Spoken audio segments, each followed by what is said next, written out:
Nossa, quase 30 anos nos separam, hein? Eu, Gabriel De Masi. Eu, Maria Antônia De Masi. Muitas coisas nos unem. Somos sobrinho e tia, afilhado e madrinha. A gente divide o gosto pela arte, pela notícia, sobretudo por boas histórias, boas conversas, boas risadas, às vezes tristes lágrimas, mas a gente gosta da coisa. E aí a gente batizou aqui a ideia de um programa com o nosso próprio sobrenome. São as nossas demasidades. Nesse podcast vamos falar sobre a passagem do tempo e tudo que não pode passar batido na vida. Nossas inspirações, impressões e até discussões, eventualmente. A gente quer contar tudo isso numa boa conversa e dividir nossas demasidades com vocês. Demasidades, o que não pode passar batido na vida. E na vida não pode passar batido o tempo, a gente tem que estar no tempo total, inteiro, em toda a idade, todas as idades a gente está vivendo intensamente, na medida do possível. Ele passa querendo ou não. Querendo ou não, uma expressão que eu adoro do português, do querendo Brasil. Ou não. Querendo ou não. Muitas vezes ela não significa nada. Absolutamente nada. Mas é muito útil, eu gosto. E o tempo passa querendo ou não, na real. Querendo ou não, o que você quis ou não. Essa semana o que eu quis muito... Quer dizer, eu quis muito aceitar seu convite, porque na verdade me deu a princípio uma preguiça. E aí, como a gente está pensando em conversar, que a nossa proposta é conversar sobre o que acontece no mundo daquele que tem pouca idade ou no que tem muita idade, porque na verdade é uma coisa só, a vida como processo, né? E a gente nasce e já despenca a envelhecer. E como é que se dá isso? E como é que é possível isso estar tudo junto e misturado? Que é uma expressão que eu adoro, tudo junto e misturado, para poder viver. Quer dizer, o que vale a pena, né? Eu acho, né? Vai valer a pena essa experiência da vida? É a experiência das intensidades, né? E aí das demasidades, de tudo que pode deixar a gente mais pleno e não passar batido. E essa semana o que não passou batido foi a gente poder dividir e poder assim fruir no encontro de duas figuras que têm uma distância importante de idade entre elas, né? O Zusa Homem de Melo e o Felipe Cato, que Gabriel me convidou. Gabriel, conta você deles, apresenta eles, assim como você me apresentou, né? Eu que não conhecia absolutamente nada do Felipe Cato. Sim, o Felipe Cato. Gato. Ele é de Porto Alegre, mora aqui em São Paulo já faz uns 10 anos. E ele é um cantor dessa chamada nova cena da MPB, que é um conceito que tem que ser discutido, né? Que é muito, enfim, muito amplo. Mas eu gosto muito dele, sou fã dele já há bastante tempo. E ele tem uma coisa bem peculiar, que eu até conversei sobre isso com ele, sobre a tradição da canção, nas músicas que ele escolhe pro repertório dele, nas coisas que ele compõe. Ele tem assim muita influência de boleros, de samba canção, de coisas antigas. Vamos ouvir um pouquinho? Vamos. Sem ter nunca um cantinho de seu pra poder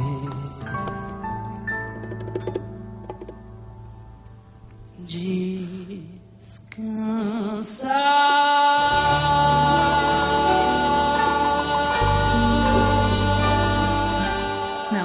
É lindo, e ele tá muito diferente agora, fisicamente, né? Sim. Do que ele já esteve. Essa gravação é de 2012, faz 7 anos já. E é legal porque ele passou por uma transformação física, mas que também transformou ele como homem, né? Porque agora ele é um jovem adulto, não é mais um jovenzinho que veio de Porto Alegre, né? E dá para entender por que o Zusa chamou ele, porque na verdade ele é um cara com uma postura muito bacana na vida, né, Gabi? Ele defende muito bem e se coloca muito bem para realmente se posicionar com as coisas que ele acredita, com o papel que ele tem, né, como um artista, como uma figura conhecida. Essa transformação no corpo, eu acredito que seja muito um reflexo de uma mudança na própria consciência dele mesmo sobre a identidade, né? Falando, ele contou que estudou muito, né, teoria queer, sobre gênero, identidade, todas as questões do mundo LGBT. É alguém que está pensando sobre si e mudando, e o corpo muda também. Aí eu fico pensando que ele conversou com um cara muito mais velho que ele, o Zusa, que também viu e observou e está experimentando as mudanças no corpo, né? Então, o corpo como aquilo que define, né? E que que guarda a nossa identidade. Imagina, o Zusa também, de maneira diferente, entende o que eu estou dizendo? Mas Sim. o corpo do Zusa, Homem de Melo, Sim. nos últimos 10 anos, também teve mudanças incríveis, porque o Zusa agora, ele já não anda tão reto, não anda tão rápido, ele tem um vagar, né? É um corpo que... Um cuidado também. Isso, um cuidado exatamente com o corpo. Ele é todo delicado nos movimentos, porque, não dá para bobear. Mas ele tá lá inteirão. E ele tem uma história maravilhosa, porque ele é um cara que acompanhou o auge do jazz, porque ele foi estudar música nos Estados Unidos. Ele foi para os Estados Unidos em 1957. Então, no auge do jazz, alguns anos antes ali da explosão do rock. E como que é aquela história que os pais dele... Essa história é maravilhosa. Então, diz que ele estudava engenharia. E aí, ele começou a tocar na noite. E aí, ele chegava toda noite às 3 da manhã, porque a hora que o bar fechava, e aí ele ia correndo para casa, que ele disse que os pais não eram repressores, nada, mas, né? Toda noite o cara saía. Aí, um dia ele chegou... Isso nos anos 50. Nos anos 50. Aí, um dia, o pai chegou com a mãe... Estavam lá, ele chegou, o pai e a mãe estavam lá esperando por ele e falaram: Zusa, faz um mês que você chega todo dia às 3 da noite. Então é o seguinte, você está tocando na noite. E aí ele parou e falou: eu estou tocando. Daí eles falaram: então é o seguinte, para tocar na noite você pode fazer o que você quiser da vida, só que você vai ter que estudar. Então você vai estudar música, porque não dá para ficar sem formação nenhuma. E ele fala que ele agradece os pais dele até hoje, porque por isso ele foi para Nova York, por isso ele cruzou. E ele foi estudar música, o interessante... É que ele, no começo, realmente tocava piano. Mas depois, ele desistiu de tocar. E quando ele chegou... Ele conta que quando ele chegou nos Estados Unidos, nessa escola de jazz, as pessoas perguntavam, mas qual instrumento que você toca? Ele disse, nenhum. Mas eu vim aqui para aprender sobre o jazz, para aprender sobre música, a escutar, isso, a estudar, aprender a ouvir. Porque eu quero trabalhar com isso, escrever sobre isso. Então, ele é um grande crítico musical, uma pessoa super importante. Depois aqui no Brasil, com a bossa nova, ele foi seguindo, né, todos os movimentos. E foi super responsável por fazer essa troca, né, levar a bossa nova para lá, trazer o jazz para cá, né. Então o Zusa é um cara super importante. E eu aceitei o convite, na real, porque já que o Felipe Cato, insisto, confesso, eu não sabia fazer a menor ideia de quem se tratava o Elemento, porque eu tinha visto um documentário que eu super indico. Tentei, né, assistir, mas não consegui de nenhum rolou ainda, jeito. porque eu vi no canal Curta, e chama Zusa, Homem de Jazz. É um documentário que tem uma coisa de um afeto, mostra eles vão com o cara para Nova York, olha que demais, e vão nos lugares que ele estudou, os amigos que ele teve, os lugares que não existem mais, e ele está o tempo inteiro muito emocionado de estar no rolê, né? Então eu vi o documentário aí, quando você me convidou, eu falei, bom, vamos lá, e foi ótimo, porque eu amei o Felipe Cato, amei o cara, bom... Vocês vão amar o Felipe Cato, eu acho. Vamos ouvir o Felipe Cato. Muito boa a fala dele, quer ver? Eu acho que a gente vive numa sociedade muito doentia, né? Eu acho que a gente vive numa sociedade que cria seres humanos para serem condicionados a hábitos absolutamente horríveis, a estilos de vida completamente sem propósito. E eu acho que a juventude caminha com o propósito, com alegria. Então, acho que uma pessoa que tem propósito, tem alegria, ela é autêntica, ela pensa por si só, ela tem as suas próprias opiniões e visões sobre as coisas, ela tem interesse pelo que uma pessoa de 30 anos tem a dizer, ela tem interesse pelo que uma pessoa de 80 anos tem a dizer, ela tem interesse em uma pessoa de 3 anos tem a dizer, porque a vida está acontecendo com todos nós agora. Eu acho que essa é a questão, assim, da gente entender que a vida não é compartimentada nem linear. Né? A gente não tem um prazo, a gente não tem um cronograma e a nossa missão aqui é se integrar e fazer aflorar os nossos bons valores, né? Os nossos talentos, a nossa singularidade. Nossos afetos. Os nossos afetos. Eu acho que os nossos afetos, eles precisam vir através das nossas singularidades. Mas é lindo, assim, eu amo o Zusa porque eu acho que ele é um cara que, acima de tudo, é um apaixonado pela arte. Uma pessoa que entendeu o seu propósito e se dedica a ele como um obreiro. O Zusa é o cara que acorda todo dia e lê sobre música, é o cara que escuta música. Ele nunca parou, ele nunca chegou em casa, botou o chinelo dele e falou: eu sou o Zusa Homem de Melo e agora venho aqui. Não, ele tá ouvindo música, ele tá vivendo no Brasil, ele conhece o que tá sendo feito, porque ele gosta da música. Não, você vê que ele constrói todo um raciocínio, né? Mas o que fica mesmo é assim... A admiração dele pelo Zusa, né?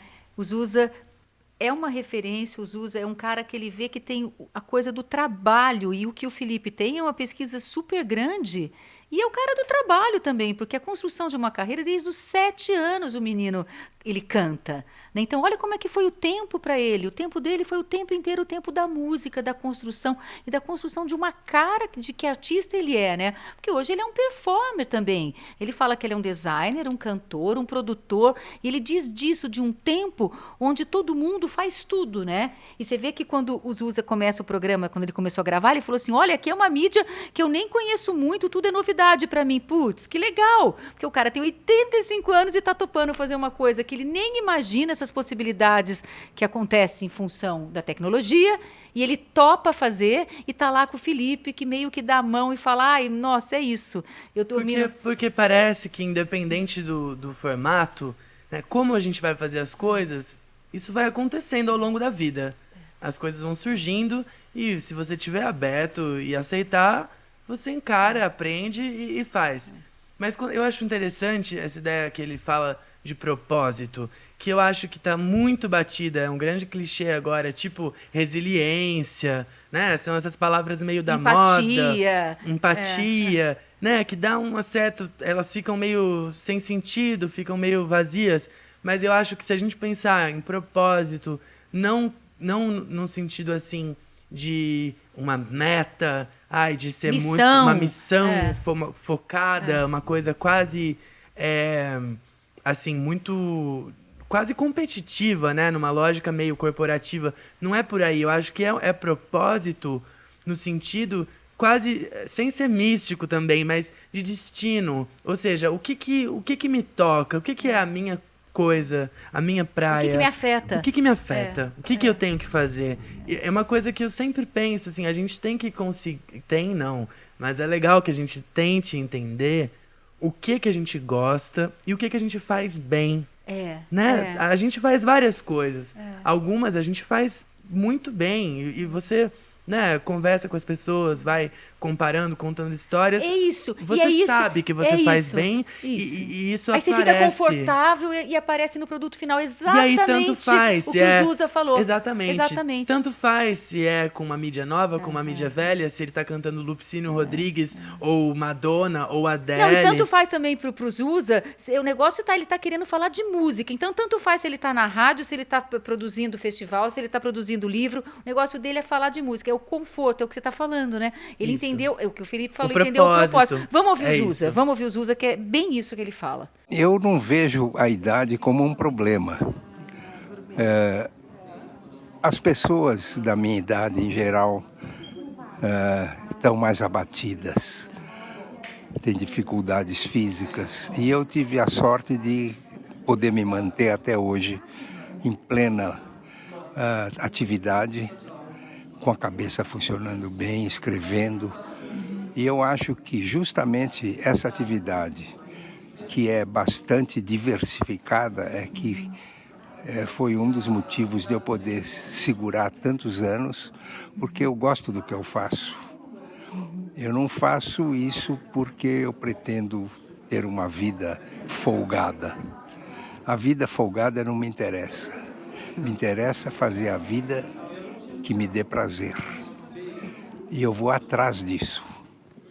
Eu não deixo de viajar para ver um espetáculo que me interesse e estou sempre atrás disso. Está sempre construindo numa atividade que varia muito, porque eu faço rádio, eu escrevo, eu apresento programas, eu produzo. Agora o Zusa digital. Agora o Zusa digital. Sabe o que eu acho interessante? Porque parece que tanto para o Zusa quanto para o Felipe, meio que tanto faz a idade deles. Eles, quando a gente perguntou do jeito que eles responderam, parece que eles nem tinham parado para pensar, né? E quem convidar e quem aceitar o convite, né? Quem estava me convidando... A idade deles realmente não importa. Parece que é uma ligação pela música. Não sei se tem a ver, se é porque trabalham com música, se isso tem a ver com a música, sei lá, se a música tem uma idade além, né, que flutua. Não sei, mas me deu essa impressão, que realmente eles não tinham pensado nisso, não faz nenhuma diferença, eles gostam mesmo do encontro, né? E quando eu ouço o Zusa, aí você pode dizer as suas impressões. Mas eu acho curioso, primeiro que eu acho legal que ele tem um orgulho, né? Uma autoimagem, assim, de, pô, que ele tá segurando e que ele consegue fazer e que ele gosta do que faz. Ele se vê muito ativo e, de fato, ele é mesmo Bem muito ativo. bem ativo. E me chama a atenção também como esse discurso, né, que é aquele discurso do envelhecimento ativo e, não, você tem que fazer exercício, você tem que estar bem, né, contra todas as doenças e quase contra a preguiça. Sempre alerta, não pode ficar Sempre- sem fazer nada, né? Assim, Contra a preguiça, contra o ócio, contra as pausas, né? Contra as pausas. E como isso fica impregnado mesmo no discurso, né? Porque quando ele fala de si mesmo, a primeira coisa que ele faz já é uma comparação, uma negação através da comparação, né? As pessoas estão abatidas.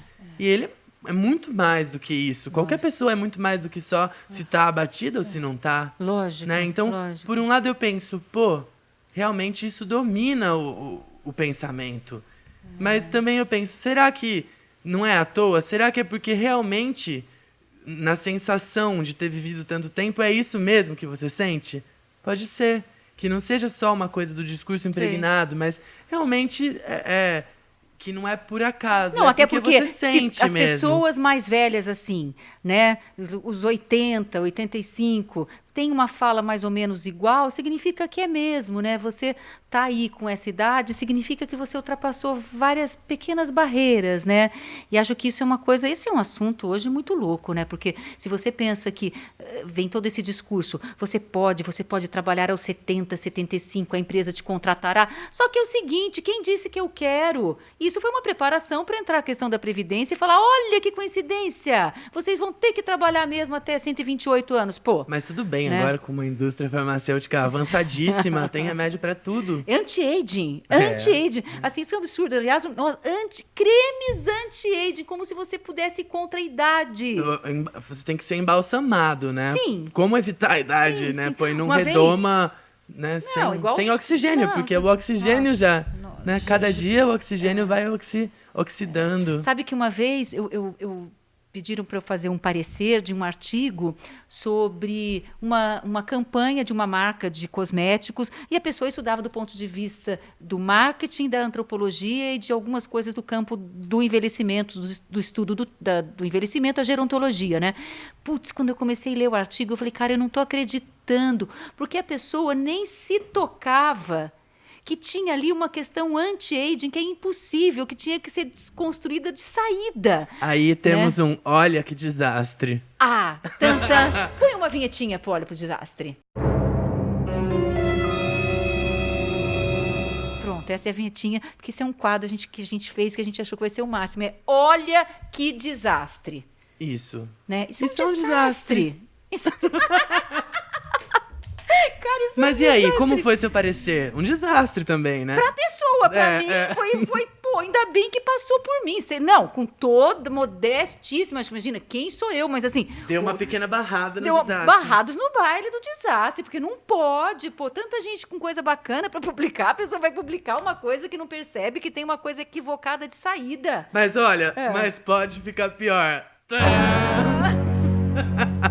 Hoje, enfim, né? Não posso dar mais detalhes, mas estava trabalhando com um texto que chegou até a mim dizendo sobre dress code, ou seja, né, como se vestir em entrevistas de emprego. Em 2019, isso ainda existe. Pois não. Eu fiquei certo. muito chocado. Certo. Olha, por exemplo, unhas aparadas. Né? Certo. Até as palavras usadas antigas. antigas. Não, Unhas não dá, aparadas, não dá, não. cuidado com decotes, com Nossa. o comprimento das saias. Nossa. E aí eu ia ficando, meu Deus, eu não acredito que isso existe ainda. Sabe? Foi muito assustador. Então tem coisas ainda hoje em dia, em 2019, Podem né, ficar que podem pior. ficar piores Podem. e é inacreditável que isso ainda exista. É inacreditável. Mas existe. Ah, eu fiquei muito chateado, é difícil, viu? Dá até uma canseira. Dá até uma canseira. Mas voltando à questão da idade, Pois não. né? a gente pensou em duas pessoas que nós conhecemos e temos contato, pessoas interessantes, cada uma com a sua linguagem, não é? Quem que você conhece, que você quer falar um pouquinho? Olha, eu queria falar da Maria Valéria Rezende. Maria Quem Valéria. é Maria Valéria Maria Rezende Valéria na fila do pão? Quem é? Ela está em bom lugar na fila do pão. Ó, Maria Valéria Rezende foi uma história Peraí, posso só louquíssima. contar uma coisa? Uma Pode. vez eu falei, quem é você na fila do pão? E o cara respondeu, o padeiro. Porque ele faz pão. Realmente, ele faz pão. Tudo bem, vai. Se ferrou. Me ferrei. Quem é Maria Valéria Rezende, Tony? Muito boa essa história. Nunca mais eu falar isso. É. Você sabe que uma vez eu estava numa padaria Perigo. e eu olhei para um cara e falei, nossa, que pessoa simpática. Quem será ele na fila do pão? Eu imaginei. E realmente ele era o padeiro e hoje ele é um dos meus melhores amigos. Isso tem muito a ver a história, mas foi isso. Bom, mas enfim. Maria Valéria ele realmente naquela fila, né? era o padeiro. Entendi. E ele era o Entendi. padeiro, ele respondeu, eu sou o padeiro. E eu falei, nossa, eu sou a cliente, muito prazer e tal. E ele hoje é o meu grande amigo, eu adorei. Entrou na sua fila do pão da sua vida, né? Sim, entrou. É, o pão da sua vida é péssimo, né? Horrível. Bom, mas tudo bem. Quem é a Maria Valéria Os Rezende? caras estão rindo. Maria Quem é? Antônia Rezende não existe, porque no Maria caso sou Valéria. eu. Eu disse Antônia? Não, acho que eu disse Não Valéria. disse, Felipe? Não disse, Pedro? Disse sim. Ah, é uma fusão, né? É uma fusão. Nossa, só se eu for uma grande escritora. Passou batido, né? Você sabe que eu conheço a Maria Valéria de outras filas do pão. Quais? Porque eu trabalhava numa editora que publica ela, então eu já tinha lido algumas coisas dela. Ah, entendi. Da Guará, não é a Guará? Chama O Voo da Guará Vermelha. O Voo da Guará Vermelha. Amo. É. E virou até uma piada interna, uma coisa nossa, tipo, vai Guará, voa. Ih, olha, essa Guará vai bater as asas, vai alçar voo. Eu era Guará, no Virou caso. piada interna. É, eu era Guará. Certo. Bom, vamos ao que Maria interessa. Valéria, estava eu 4 anos atrás almoçando sozinha num restaurante vegetariano, pau de chuva, e aí do lado tinha uma mesa com 2 moças e um cara almoçando de crachá, hora de almoço e tal, e uma das moças estava contando para outra, olha, tô lendo um livro, é incrível, e começou... Diálogos pescados, né? Diálogos Você pescados. pescou esse Amo diálogo. diálogos pescados. Pesquei, até fui me aproximando mais, porque eu gostei da história. A história... Ai, o livro é ótimo. A história de uma mulher que morava em João Pessoa, na Paraíba, professora aposentada da Federal da Paraíba, professora de francês, estava lá de boa, suave, na nave, quando de repente... é porque os meninos são da produtora Nave, então é a piada interna, mas é boa a piada. E aí, né, ela recebe uma chamada da filha dela, um telefonema... Do além, praticamente. Do além, porque lá do Rio Grande do Sul é a mulher na Paraíba, dizendo, mamãe, eu quero ser mãe, só que eu não quero parar minha carreira, então você vai vir, por favor, porque, ai, você tá grávida? Não, eu vou estar, mas eu vou engravidar quando você já estiver aqui instalada e você vai tomar conta do filho, porque eu não posso, enfim, tenho que continuar minha carreira meteórica universitária acadêmica. Bom, antes de acabar com a carreira universitária acadêmica no Brasil, né? Esse livro já ficou velho, né? Datado.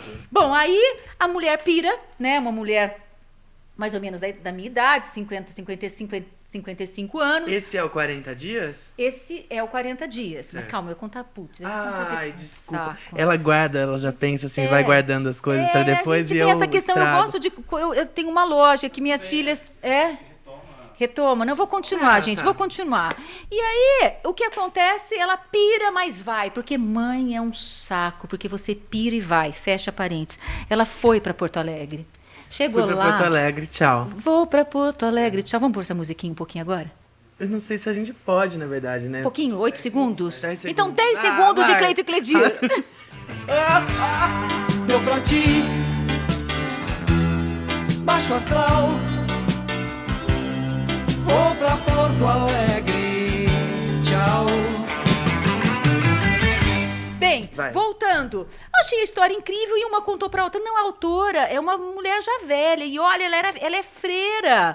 E ela ganhou o Jabuti, acabou de ganhar o Jabuti. Falei, nossa, que história incrível. Aí eu fui, comprei o livro e achei o livro incrível. É aí que eu conheci a Maria Valéria. E, na verdade, agora, o tempo passou e agora eu tenho uma proximidade grande com a Valéria. O mundo deu 1000 voltas. Como é que é? O tempo passa, o tempo voa. E a né? poupança Bamerindos. E continua numa boa.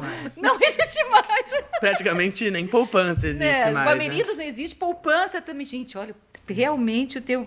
E aí, assim, hoje eu convivo com a Maria Valéria, porque eu faço o meu trabalho de pesquisa de doutorado na obra dela, que eu discuto a obra dela, isso rebatendo com a velhice dela. Quer dizer, como é que ela vive, experimenta a velhice dela, ela tem 76 anos, e como é que isso se dá em alguns contos dela, e no 40 Dias também, que é um romance. E ela é freira, conta. Ela é, porque assim, ela é de Santos, uma figura interessantíssima, porque ela conviveu assim quando era pequena com a Pagu. A Pagu tomava conta dela nos teatros de Santos. Santos, cidade do Felipe Barbosa aqui, grandiosa cidade. Ela tem o Vicente de Carvalho, é tio dela, uma família assim que tem uma coisa muito importante na coisa da cultura. Que ela vê os prédios, né? Eu quero Não, ver nós os vamos, prédios nós modernistas. vamos ver os prédios lá de Santos.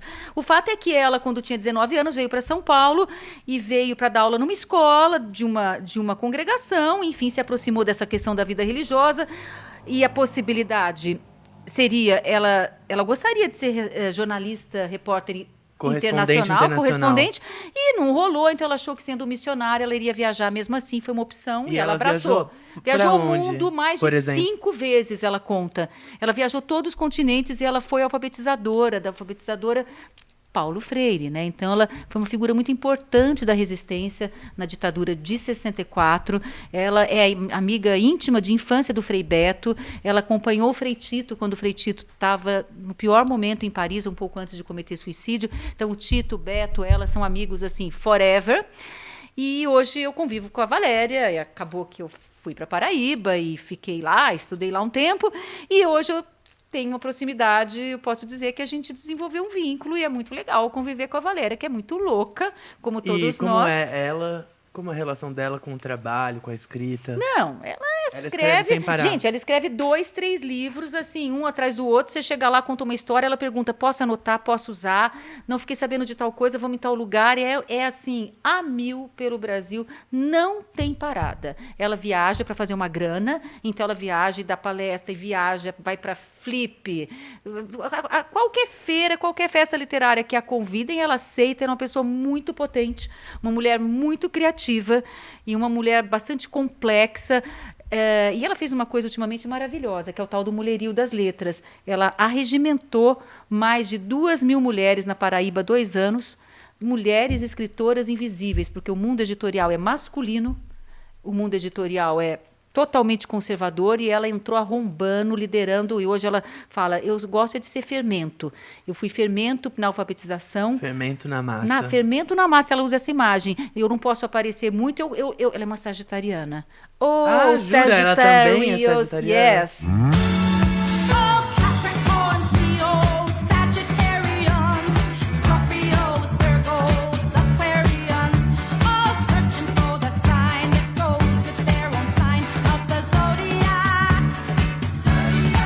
Enfim, essa é a história da Maria Valéria, e agora conta a tua pessoa incrível, que também é muito incrível. Outra pessoa incrível é a Lúcia. Mulherada. É coincidência, mas mulheradas, estão vendo? Desculpa, Gabi. Não é coincidência, é de propósito, né? Acho que tá mais do que na hora da gente falar das mulheres, e só das mulheres também, sabe? Não tem reclamação. Vamos falar só de mulher mesmo, agora é o momento. Olha isso, eu acho, né? Não é uma questão de dividir, não. É uma questão de dar o protagonismo mesmo, e tem que ser assim. Ai, gente, esse é meu sobrinho fofo. Não, obrigado. Que é isso. A Lúcia Murat é uma cineasta carioca, ela tem 69 anos hoje. Ela foi guerrilheira, foi uma ativista política. Olha, coisa em comum com a Valéria, né? Coisa em comum com a Valéria. E ela foi presa e torturada nos anos 70, quando ela tinha 21 anos. Nossa. Então isso, lógico, deixou várias marcas. Os filmes dela, praticamente todos, falam sobre isso. Ou acabam refletindo um pouco essa questão desse trauma, ou pelo menos falam muito das questões políticas e sociais, né? O primeiro filme dela que ficou mais conhecido foi O Que Bom Te Ver Viva, que é protagonizado pela Irene Havashi, é de 89. Depois ela tem vários filmes, tem Uma Longa Viagem, que é sobre o irmão dela, que é o Caio Blá, que faz o irmão dela. Ela tem Quase Dois Irmãos, de 2004, que é com o Flávio Baurac e o Caco Ciocler. E a Lúcia é incrível, eu trabalhei com ela, fiz 2 filmes com ela, trabalhei na produtora também. E ela tem uma força e uma energia. A gente ia fazer visita de locação, sabe, o dia inteiro, desde manhã até a noite. E ela não para, e de repente, cadê a Lúcia? E ela tá abaixada, assim, no chão, com a câmera, procurando enquadramentos e possibilidades. E é uma coisa impressionante mesmo, assim. E aí tanto faz, né? Porque uma mulher que faz isso pode ter 69, 39, 29, 19, né? Ou Tanto seja, faz. é a potência, É né? o O propósito, desejo. né? Voltamos ao propósito, né? A pessoa é. sabe o que gosta e o que precisa fazer. É. Né? Como acho que talvez nem com essa consciência tão concreta, mas sabe como pode ajudar e o que tem que fazer no mundo, né? Isso eu aí. acho isso é muito importante. Sabe o que eu queria? Que você indicasse um filme dela, porque eu vou indicar pra gente ir terminando. Também vou dar dicas. Amamos dar dicas e palpites. Diga aí, que filme dela você gosta mais? Eu sou suspeito, né? Eu vou indicar o filme que eu fui assistente dela. Você Eu tá mais vou próximo, sim, né? Nem suspeição, é porque você tá próximo. Como é que é o filme? Que nome Chama que é? Praça Paris. É com a Grace Passou. A Grace ganhou vários prêmios pelo trabalho dela nesse filme. Agora a Grace fez muitos filmes desde então. Esse filme a gente fez em 2016 e a Grace já fez uns 3, 4 Olha que filmes. A Grace é de BH. Então e eu sugiro indica? Praça Paris, com a Grace Passou, com a Joana de Verona. Uma história interessantíssima sobre, basicamente, o caos no Rio de Janeiro e a violência e a empatia, né? Que também já falamos hoje, mas a empatia e a loucura. Praça Paris. Tá. Eu indico uma coisa que é Copacabana, a Trajetória do Samba Canção, que é o livro do Zusa. E agora, lendo esse livro vai ter uma coisa muito bacana, porque ele está acabando de produzir o CD. Ele está fazendo a trilha sonora do filme, do livro, olha que legal. Então, tudo que ele conta de Copacabana, a bossa nova, claro, vai estar uma trilha, ele diz que está incrível. Então, eu sugiro Copacabana, do Zusa de Mello. Indico Demase, é o nome do quadro. Eu indico Demase. O que você indica, Demase? Eu indico Demase, o livro da Maria Valéria, o último, que na verdade é o que eu mais gosto, não é o Guará, que é legal, mas é uma história louquíssima, chama Carta à Rainha Louca, que ela constrói uma mulher no 1600 que fica, na verdade, prisioneira a vida inteira. Ela é uma mulher que fica no claustro, sempre sem ser nada, sem ter razão para estar lá. É um discurso absolutamente feminista que ela deu voz para essa mulher de 1600 e é super contemporânea, na verdade. Carta à Rainha Louca, Agora eu vou Maria fazer Valéria. vou ousar, vou fazer uma coisa bem selvagem. Eu sempre quis ter um programa de entrevista e fazer um bate-bola, jogo rápido, Ai, igual gente, a Marília menino. Gabriela. Ai, Então eu acho que eu meu arrumei Deus. aqui Vai. o meu formato. É uma Rápido. coisa incrível, puxa Vai. a conversa. Eu sou como um xing, é um xing da Mas falta dá de pro Felipe assunto. tirar. Não, desculpa, eu já tirei. Ai, né? nossa, olha o cara, olha eu já o cara, tirei. ele vai Aí eu vou fazer- te perguntar então aqui, ó, Pra quem? pra você. Tá. O que lhe causa mais raiva? Nossa, atualmente...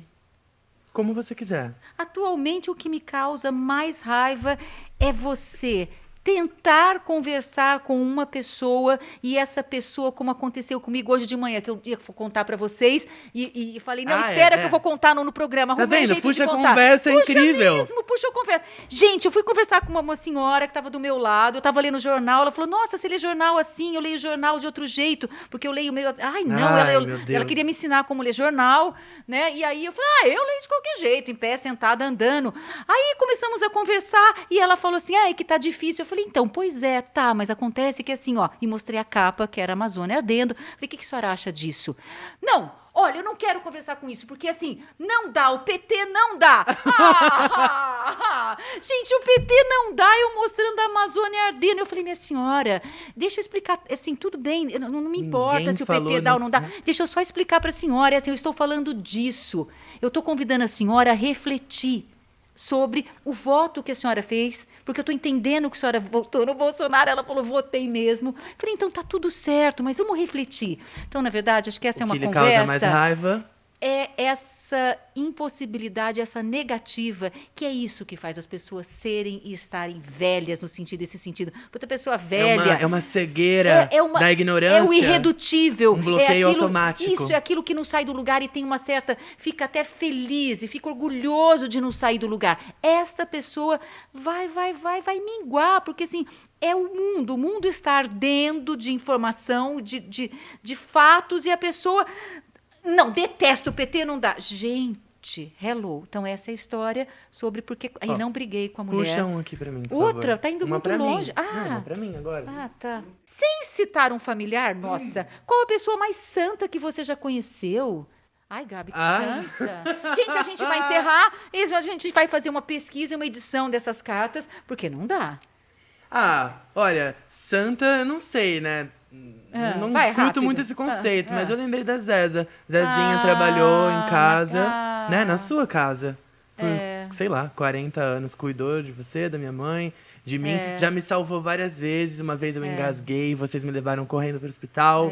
Uma vez É engraçado, né? Ele engasga, a Zeza passa de santo e eu que tava do lado e fui dirigindo, quase morri, não sou citada. Então terminamos aqui sem uma ser dupla citada. santa. Obrigado. Que Obrigado. é isso, de nada, sobrinho. Demasidades, fica por aqui. A gente volta semana que vem com alguma conversa incrível sobre o tempo, as idades. E o que não pode passar batido na vida. Nunca.